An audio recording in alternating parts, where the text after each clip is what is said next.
মা আজকে একটু বাপের বাড়ি যাব। বলছো না জিজ্ঞেস করছো? জিজ্ঞেস করছিলাম। হবে না, দুদিন পর পর খালি বাপের বাড়ি।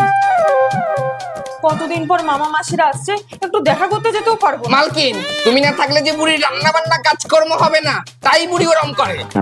কি বললি? রান্না বান্না? আহা, ঠিক আছে। এই আর যেন কি আনতে বললে? 5 কেজি ইলিশ মাছ, 3 কেজি খাসির মাংস আর 1 কেজি পনির, তাই তো? হ্যাঁ তো রান্না।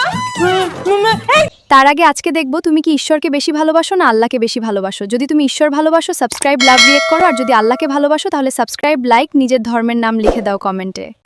এত রান্না খাবে কি? মা আপনি বাপের বাড়ি যেতে মানা করলেন না, তাই ওদের সবাইকে এখানে ডেকে নিয়েছি 1 সপ্তাহের জন্য। আরে যাও, তুমি যাও। না বাবা, তুমি বাপের বাড়ি যেতে চাইছিলে না, যাও যাও। no, no, no, no.